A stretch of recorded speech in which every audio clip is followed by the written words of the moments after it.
Greetings, everyone. So, there's a lot of excitement for the upcoming Xbox showcase, especially because I'm hoping to find the release date for Avowed.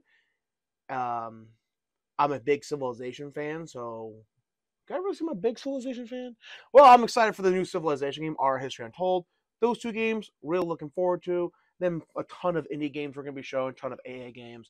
The usual for an Xbox showcase. PlayStation event, which, in my opinion, just sounded like PlayStation was playing catch up. But Jeff Grubb had some opinions on this on the Giant Bomb podcast, episode 822. I'm going to let him say his thing, and, I'll pick up from there. This is the first one of these events that we're getting from one of these companies in 2024. It is the one I heard was coming up the fastest. But you can always count on a Nintendo Direct in February. It's almost certainly going to happen in February again. And then that leaves the question about state of play. There is a state of play coming. There's a state of play coming. When exactly, I'm not sure, but I would expect it in the next few weeks. Is it going to hurt me, Grubb? It's the state of plays are always weird, man. Because you always get the sense it's like, these are just contractual obligations. They just told a company, hey, we would give you free marketing, so they have to feel a need that they have to do it. So they could always be very disappointing and hurt you. But is there a specific kind of hurt you're worried about, Jan? Oh, just the general hurt. Okay, the general hurt. Then yes, that's very likely. But yes, that just never goes away. Yeah, you got to live with that. That's what the painkillers are for. Don Cabeza says Helldivers 2. Yes, we'll probably get updates on that, dates on something like that. And then they got to set up the rest of their year. They probably have some surprises. A state of play would be a great place to show that stuff off. So yeah, state of play relatively soon, Direct relatively soon, and then this next week on the 18th. Cool. Yeah, I have to kind of agree with Grubb on this. Like, I can't really think of any PlayStation showcase that really wowed. And that's kind of weird because PlayStation during the PlayStation 4 generation, they wowed like every E3. Every showcase they did was kind of exciting. You looked forward to these.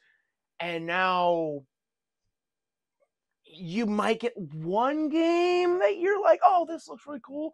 In fact, I think the last showcase they did, last state of play, I should say, the stuff that I was like, oh, wow, that looks really cool. I can't wait. That's a good reason to get a PlayStation. What platforms are coming out on? Oh, I can play it on Xbox. Oh, okay, I'll just get it on Xbox then. Oh, wow, that one's really cool. Oh, I gotta play that one. What platforms are coming out on? Xbox too. Like, I think there's like only one game that was really only coming to PlayStation and PC, and I'll just get that on PC.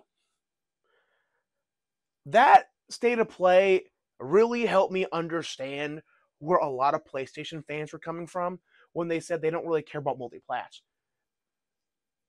Because if it's multiplat, you can just play it on your Xbox or your PlayStation 5 or your PC. You don't need to get the console. When you own the console, those are really exciting announcements. Like, oh, cool, look at this game I'm going to play. Oh, man, that one's going to be so sweet. Huh, well, there goes my money for that month. You get all those reactions. But when you look at multiplats, it's like, for another console announcement, it's like, oh, I'll just play it on my one I have now. There's no incentivization to then go get that console. Now, Sony this year does have a lot of first-party published third-party titles. So Sony is publishing those games like Stellar Blade, and I'm not even going to try to remember the rest of them. But they do actually have some first-party titles. And Rise of Ronin, too. Can't forget Rise of Ronin. Those are going to be pretty cool. So at least that solves that conundrum where you're now having third-party studios develop your games for your platform and you're paying for exclusivity. But at the same time, you have these multi-platform games coming out. So I'm not going to be bored of my Xbox. I'm not going to be bored of my PC. I'm not really feeling a really big, wow, I have to totally get a PlayStation right now. Now, Nintendo always hits it out of the park. Especially with their third-party showcase. When they show off a third-party game, that game tends to look pretty good. And Nintendo's games are always top tier. So, I mean, it's not like a showcase I'm going to be super looking forward to. But it's a showcase I know I'm going to be happy after it drops. Because there'll at least be one or two things that are going to be like, yeah, that's going to be fun to play. So, let me know what you think about this. Are you looking forward to the next state of play? Obviously, are you looking forward to the Xbox Direct? And what are your thoughts on the upcoming Nintendo showcase? Let me know. And then hit that like, hit that subscribe button. and I'll see you next time. Peace.